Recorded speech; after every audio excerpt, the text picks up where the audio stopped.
Crazy Rocket, now available on PMBet. Kwaje mzee? Namshukuru Mungu. Fresh.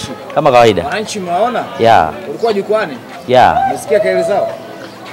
Game ilikuwa nzuri tu. Game ilikuwa nzuri tu na Yanga wamedeserve kupata point 3 na kuendelea kusonga mbele katika timu 16. Nafikiri hivyo. Kelele zao umezisikia watani? Ni kawaida mashabiki kupiga kelele. Ya mashabiki ni kawaida. Unasemaje? Ni kawaida kwa mashabiki. Aidha kwa timu zetu mbili kuzodoana, ukiangalia kuna scenario ambayo ilishapita.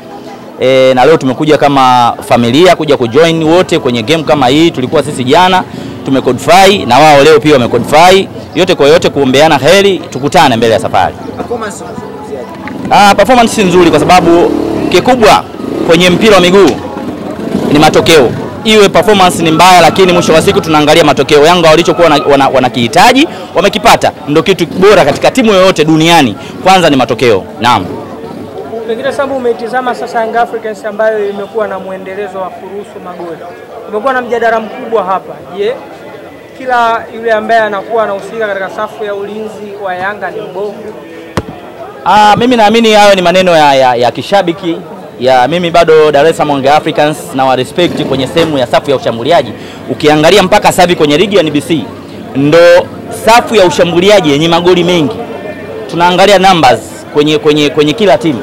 Dar es Salaam Young Africans ukiangalia namba kwenye engo ya ushambuliaji wanatisha zaidi kuliko timu yoyote katika ligi yetu ya NBC. Pia pamoja na siwezi kuiweka numbers kwenye hii CRDB Federation, bado sijajaribu kufanya analysis nzuri, lakini tukirudi kwa sababu ukiangalia Coast Union na Dar es Salaam Young Africans mechi ya leo ilikuwa una uzani sawa, kwamba ukiangalia ni watu ambao wako kwenye ligi kubwa na pia vile wamekutana kwenye ligi ambao ni tofauti.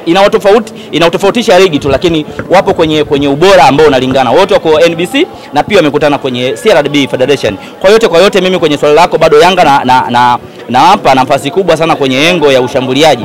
Wana washambuliaji ambao wana idadi kubwa ya magoli. Kwa hiyo respect kwao, wanafanya vizuri. Jonathan Kangalombo, umeona?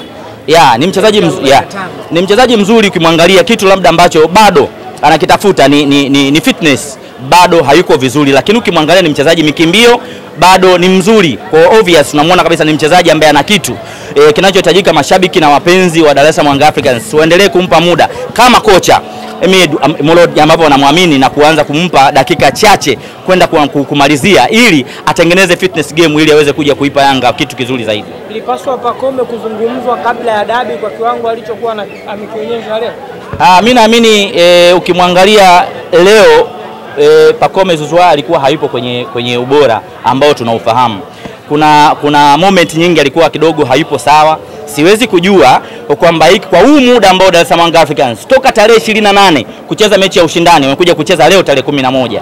Kwa hiyo ukiangalia kuna muda mrefu sana Yanga kwenye mechi ya ushindani walikosa kucheza. Walitegemea kucheza mechi ya dabi ambayo imeota mbawa. Ukiangalia kwa huu muda wa zaidi ya wiki kama 2 wachezaji wamekosa kucheza mechi ya ushindani. Kidogo unaweza kukuta kuna vitu vimepungua katika kwa wachezaji. Kwa hiyo hii si nzuri sana, lakini kwa mchezaji mkubwa kama Pacome kuna kitu amekiofa na amecheza na ametoa assist pia katika mechi ya leo.